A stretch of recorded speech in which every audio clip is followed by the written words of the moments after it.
കോൺഗ്രസ് നേതാവ് രാഹുൽ മാങ്കൂട്ടത്തിനെതിരായ ലൈംഗികാരോപണത്തിൽ ക്രൈംബ്രാഞ്ചിന് നിർണായക വിവരങ്ങൾ ലഭിച്ചു. 2 യുവതികളാണ് ഗർഭഛിദ്രത്തിന് വിധേയമായത് എന്ന വിവരം. ആദ്യ ഗർഭഛിദ്രത്തിനിരയായ യുവതിയും ബന്ധുവും രണ്ടാമത്തെ യുവതിയെ സഹായിച്ചതായും സൂചന. രാഹുൽ മാങ്കൂട്ടത്തിനെതിരായ ആരോപണം സംബന്ധിച്ച് വിവരങ്ങൾ തേടുകയാണ് ക്രൈംബ്രാഞ്ച്. ഇതുവരെ മൊഴിയെടുപ്പിലേക്കൊന്നും കടന്നിട്ടില്ല. പ്രാഥമികമായ വിവരങ്ങൾ ഇങ്ങനെ പ്രത്യേകിച്ച് നേരത്തെ ഗർഭഛിദ്രവുമായി ബന്ധപ്പെട്ട ആരോപണത്തിലാണ് അന്വേഷണം കേന്ദ്രീകരിക്കുന്നത്. അതുമായി ബന്ധപ്പെട്ട് കൂടുതൽ വിവരങ്ങൾ ശേഖരിക്കുകയാണ് ക്രൈംബ്രാഞ്ച്.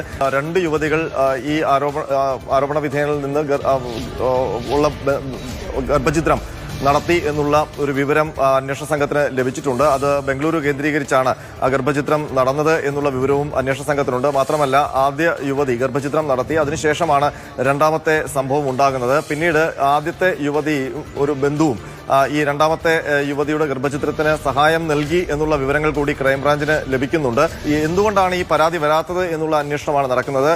ഇപ്പോൾ ഈ ഏതെങ്കിലും തരത്തിൽ ഈ കേസ് പിന്നീട് ഒരു കുറ്റകൃത്യമായി വരികയാണെങ്കിൽ എന്തുകൊണ്ട് പരാതിക്കാരെ കണ്ടില്ല എന്നൊക്കെയുള്ള ആരോപണങ്ങൾ അന്വേഷണ സംഘത്തിന് ഏൽക്കേണ്ടി വരും. അത് പൂർണ്ണമായും ഇല്ലാതാക്കുക.